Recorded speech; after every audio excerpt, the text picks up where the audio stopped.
So I'd like to say a word about our speaker this evening. Neal McCluskey is the Cato Institute's expert in the field of education policy. He was born and grew up in Chatham, New Jersey, which he tells me is some 30 miles west of New York. So he has a BA from Georgetown, which enabled him to make the acquaintance of Washington, which he apparently fell in love with. Talk about that. And a master's from Rutgers. Neal McCluskey has published a number of papers in this field, as you might imagine.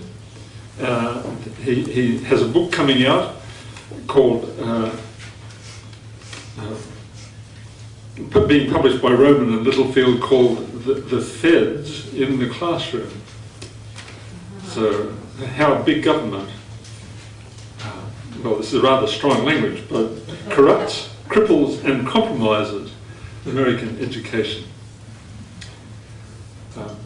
He also, he brought a number of copies of a study that the Cato Institute has published on the role of private education in Africa, which I think should prove very interesting to you.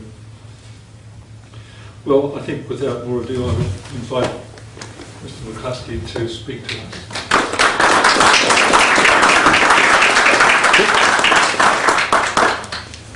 Well, I want to start off by thanking the Wynwood Institute for having me today. And I'm glad to be in the Philadelphia area, if for no other reason than it offers some of both the worst examples of how education can be corrupted and some of the best examples of how education can be delivered. So hopefully some of my illustrations can drive home the value of privatizing education.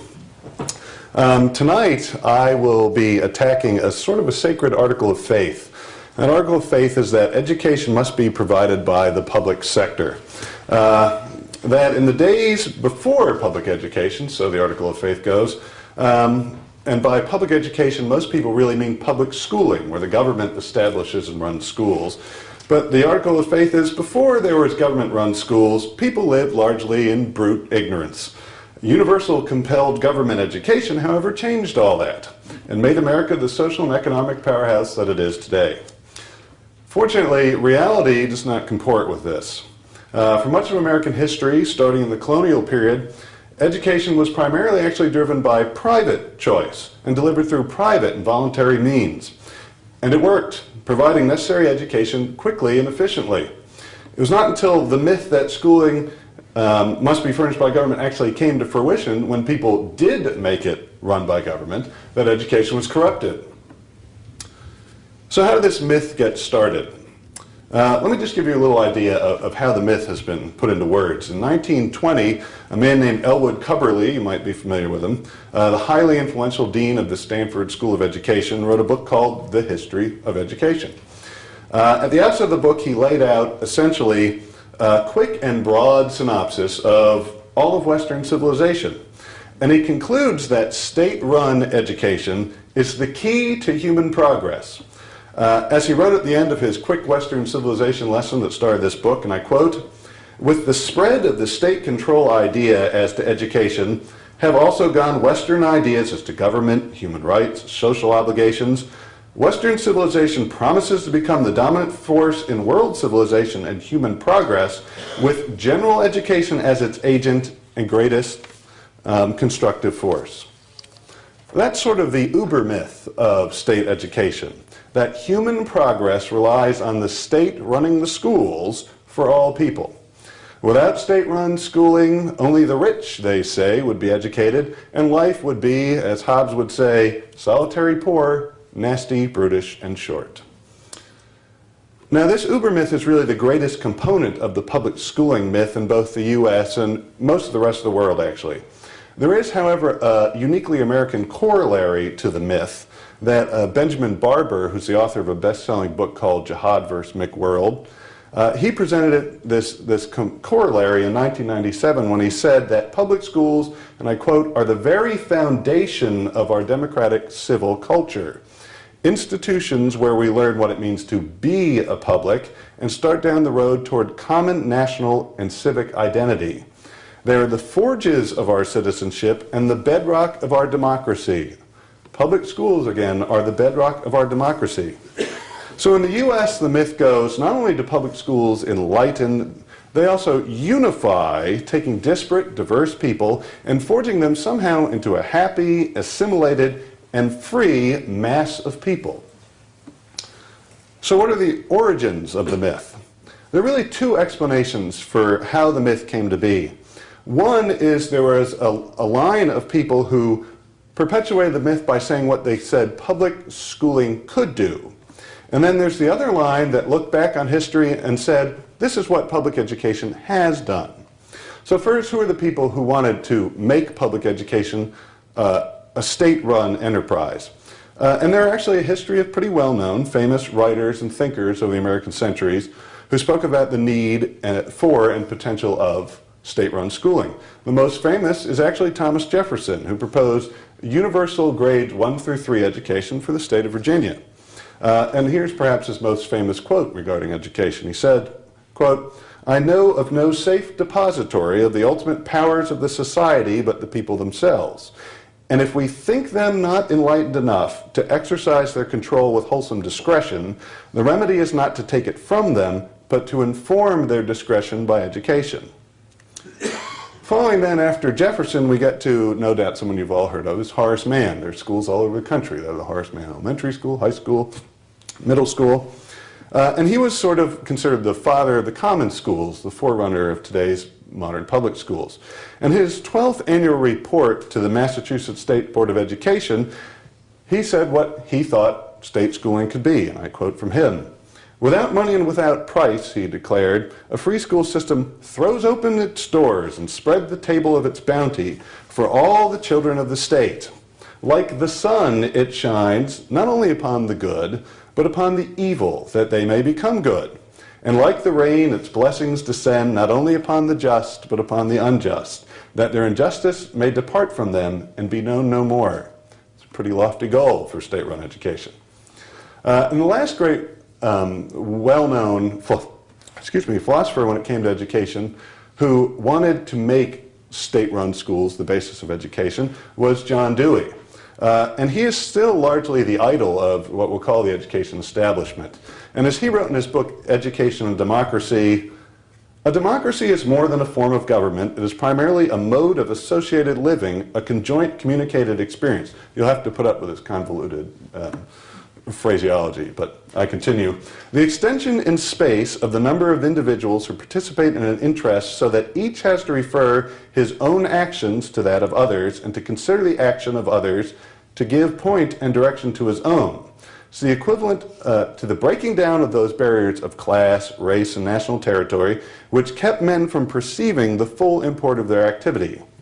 And he says, "Obviously, a society to which stratification into separate classes would be fatal must see to it that intellectual opportunities are accessible to all on equable and easy terms." So there you have sort of the main three thinkers who said that state education can be the basis of our society. And they advocated the creation of a public schooling, a state-run schooling system. They wanted public schooling to be on the grounds, they wanted public schooling on the grounds that it would lighten and unify the people. But they acknowledged that such a system did not exist, and that's critically important. These people who wanted this system knew it didn't yet exist. Which takes us to those people who said, we've always had state-run public education. It's been the basis of our society. Starting around the turn of the 20th century and continuing on for several decades, the period when Cubberley, who I quoted before, wrote his History of Education in 1920, education history was largely being written not by historians, importantly, but education professors and people like their leader, Elwood Cubberley. And they exalted this record that they said of formal education, especially state-run education, and they painted a very bleak picture of what society would be like if there wasn't state-run education. Clearly, they had success in propagating their story. A recent quote from Paul D. Houston, who is the executive director of the American Association of School Administrators, shows the myth is alive and well. And he wrote recently, "If common schools go, then we are no longer America. The original critical mission of the common schools was to be places where the ideals of civic virtue were passed down to the next generation. They were to prepare citizens for our democracy. They were to be places where the children of our democracy would learn to live together." That's a pretty lofty charge that they give to the state schools, and that they say the state schools fulfill.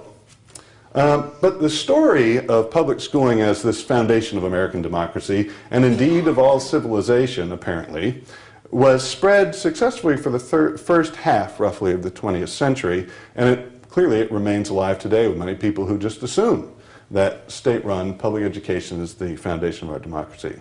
However, in 1959, the myth began to be exposed, and it started with an essay and a presentation by the historian Bernard Bailyn for the Fund for the Advancement of Education, interestingly enough. And I'm going to read you a fairly substantial quote from Bailyn's essay, Education and the Forming of American Society, where he directly attacks the makers of the myth. He says, "For a whole generation of passionate crusaders for professionalism and education, history was not simply the study of the past. It was an arcane science that revealed the intimate relationship between their hitherto despised profession and the history of man. A subject that could give the neophyte an everlasting faith in his profession clearly deserved a central place in the curriculum. The history of education came to be taught as an introductory course, a form of initiation in every normal school, Department of Education, and teachers' college in the country. A subject of such importance could not be left to random development. The story had to be got right. And so a few of the more imaginative of that energetic and able group of men concerned with mapping the overall progress of scientific education, though not otherwise historians, took over the management of the historical work in education." He says, he concludes, "With great virtuosity, they drew up what became patristic literature of a powerful academic ecclesia." So after Bailyn's talk, a whole school of critical historians began to take up the exploration of American educational history. And they found something quite different from the and more complex than the triumphalist history that had been written by Cubberley and the like, to construct really a history in which state-run schooling is the basis for our democracy. And we now look, just briefly, I'm going to run you through American educational history because it's very important, because it helps us to see how we went from a period in which, for a long time, education was privately funded, privately delivered, and voluntarily consumed, to what we have now, where you are compelled to go to school, and essentially the federal government has begun to dictate what everyone will learn. So we're starting the colonial era. And when we think about the colonial era, people typically think, well, there's New England, and surely that was the basis of our public school system. And there is some very tangential reality to this idea. In 1642, Massachusetts passed a law that required parents to provide all their children with some education. And in 1647, they passed something called the Old Deluder Satan Act that required all towns with 50 to 99 households to appoint a teacher to instruct students to read and write, and all towns with 100 or more households had to establish a grammar school. The reason that they had this law was largely religious. Puritans actually came over a highly educated group, and they felt that it was crucial for all Puritans to be able to read the Bible and understand the highly intellectual sermons of their ministers.